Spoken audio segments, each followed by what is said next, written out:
Baby Rochelle, and I'm back with another video. So y'all, I had to catch y'all up on a whole lot, you know what I'm saying? This birth was a whole lot for me, and y'all, it was just too much, you know what I'm saying? I'm gonna just let y'all know. And also people been asking like why did my baby have to have surgery, why he not home?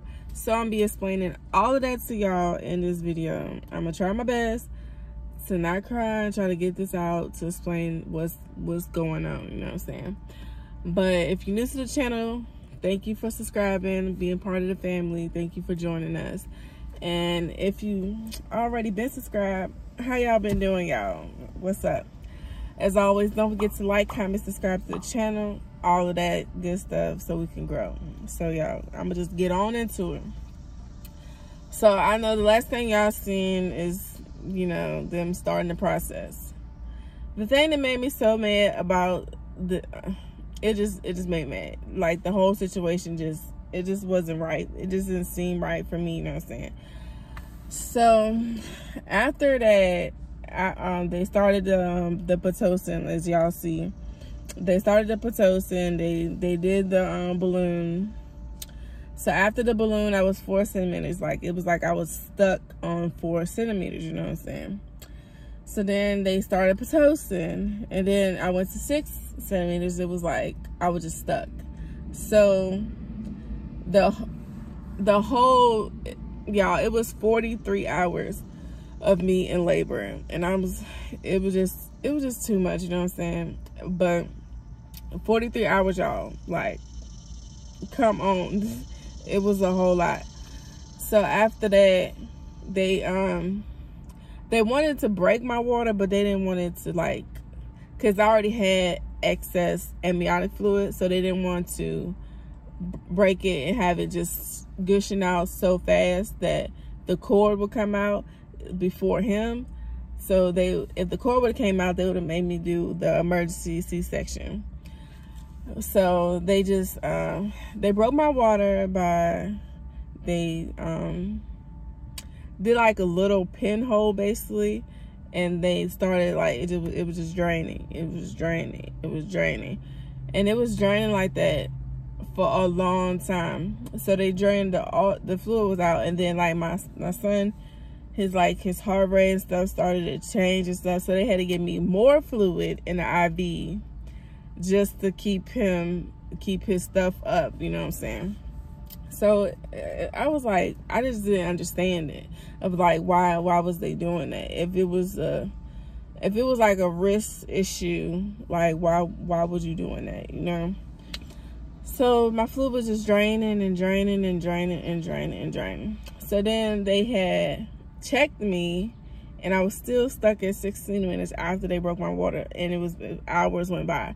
I was still stuck at 16 minutes, and it was like that's when it's been like, I think it was already past 40 hours, and they was like, oh, we're thinking the best thing for you now is to have an emergency C-section because it's not progressing, and they gave it hours and it's not progressing. The centimeters is not doing anything. So, and then they was telling me all this extra risk and stuff because they waited so long and this, that, and the third. And I'm like thinking to myself, like, if y'all already knew all these risks, why not, when I came in that night, why didn't y'all just go ahead and induce me and do the emergency and do the C-section then, instead of me waiting 40-something hours for the risk to get higher and higher of me getting an infection and all other kind of stuff with my son as well? Like, why? So y'all, was so scared. If you know me, I only had surgery once in my life, and that was just to remove my gallbladder. So I was like really freaking out. I was crying. It was just so much for me. So jumped onto it. They finally did a C-section. And then when they did the C-section, guess what, y'all? When they did the C-section, they realized that the cord was wrapped around my son's neck twice. So they was wondering why he wouldn't come down because the whole reason after they broke my water, he wouldn't come down enough. You know what I'm saying?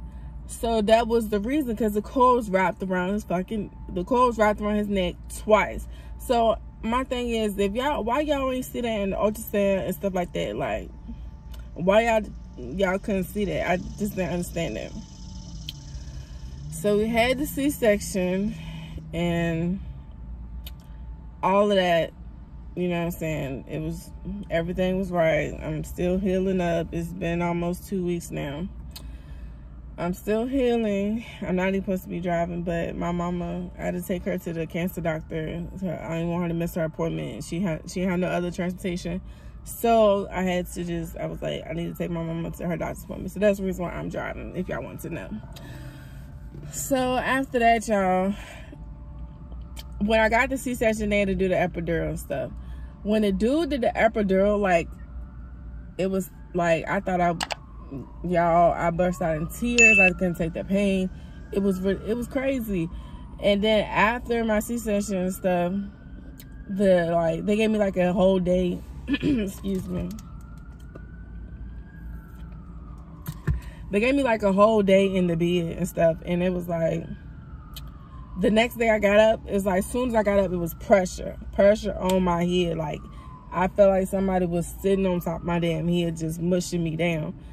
To come to find out, when the dude did my epidural, he went too far and caused a spinal puncture. So I had spinal fluid leaking every time I stood up. Like, the only relief I would get from my head pain was when I lay down. So after that stuff, they realized what they did. I finally had to go back to get something called a blood patch, where they had to take blood from my arm and put it in my back to clot that puncture that they did. It was just so much. It's like so much was going on. I'm just trying to deal with everything, trying to be strong, but it was just so much. Like, I had the head pain, and had that pain, and all other kind of pain. It was just too much for me. But I prayed and prayed and prayed and prayed, and God got me through it. Now, on to my son. As y'all seen in the video before, if you watched the past video, you already knew he had to have surgery. Because at first they was telling us that he had holes in his heart. But to come to find out, when we was about 30 weeks, we found out that he was born with HLHS, which is hypoplastic left heart syndrome, meaning that he was born that his left side of his heart didn't form. It didn't form.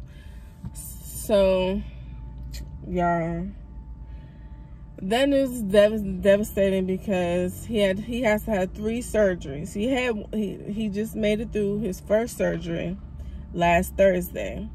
So he's still in the hospital. He got to be in the hospital for at least 4 weeks. He's still there because he gets, open heart surgery. That's a major surgery, you know what I'm saying? So he had to heal from that, and it's just so much, y'all. It's like, I'm trying not to cry. It's just so much, and it just breaks my heart to not be able to bring my baby home with me. It breaks my heart to see my baby going through this major thing.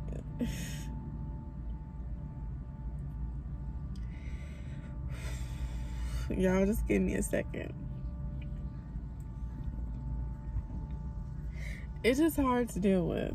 It's just hard to see him like that, going through this. It's just like, dang, I wish I could give my heart to you so that you can be fine. But I'm thankful to God that now, with the technology changing, I'm thankful that they were able to find technology to fix babies like this. I mean, it's not an easy fix, but it's a fix enough to give them a life, because back then, before the babies that was born like this, it was no chance of survival. They would last not even a week, and they would be gone. So I'm thankful that they that God allowed these doctors and stuff to come up with these surgeries to at least give babies with this a life. And so he had his first surgery last Thursday, and it was to put a tube in to his heart to help run blood down to his other area, down to his bottom half of his body. It's just hard to see my baby like this. It's hard to see my baby going through this. It's hard for me to leave the hospital and leave my baby in there.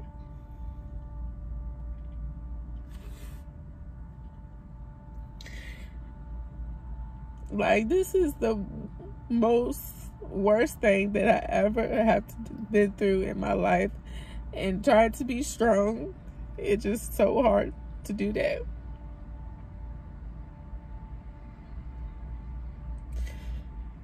And where we live an hour away from the hospital, and I think it's just too far. And they were trying to get us in the Ronald McDonald House. They were trying to help get us housing up there, but it's also a lot of other families dealing with stuff. So everywhere that they offer is booked. So we have no choice but to constantly drive back and forth. Like, if I don't go every day, but we go every other day and stuff like that. I just wish my baby was home. I really do. I asked God so many times, why us? Why are we dealing with this? But I'm pretty sure other people with babies like that ask their babies, ask God the same thing. All we can do is just be strong. Be strong for him, be strong for us, each other. Just be strong. And I'm trying my best. I'm thank God that my baby made it through the first surgery. That first surgery was like 8 hours long, and I'm thankful that God made him through. It's just too much right now to just see you go and see your baby, a little baby at that, hooked on all these machines, all kinds of wires and stuff just coming out of him, and it just a lot to see. So, but yes, he has the hypoplastic left heart syndrome. So he had the surgery almost a week after he was born. He has to have another surgery at 4 to 5 months. And then he has to have the third surgery when he's like 3 years old. So they're giving my baby a life, be able to live a life. But later on, he might, some people, they might need liver transplants. They might need heart transplants. People that are born like him later on in life, you don't know when they will need that, but eventually they will need that, you know. So I feel like the doctor was telling us that it was a lady that's 30 years old, and she had done had all the surgeries, and she's still living, but she's 30, and she just now needing a heart transplant. So like I told the Big Lamar, like I told him, like, I'd rather have my baby for 30 years than not have my baby at all. And I know life is going to be hard. There's certain limitations to things that he can do that he won't be able to do. It's just, it will be, he will get tired faster than most kids and stuff. And he will, it's just a lot that we have to tell him and help him understand of why he can't do these things like other kids and stuff. But I'm just blessed to still have my baby, and I'm blessed for these surgeries, and I'm blessed for these doctors. I'm just thankful for it all, just to give my baby a life. I'm really thankful for that. So for all the people who's been asking me, y'all can go look it up, the hypoplastic left heart surgery. You can go look it up to figure out for yourself. I just wanted to let y'all know why, because I constantly get people message me, why your baby has surgery, why your baby's not home, and all that stuff. So I just got tired of just people just messaging me about it, you know what I'm saying? So I just want to let it out there, let everybody know what's going on, and just letting y'all know why. So that's why.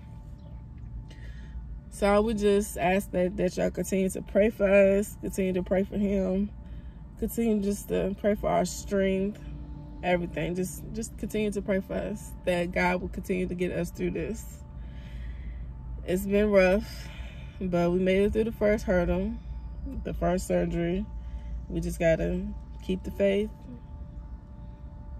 and know that God brought him this far for a reason.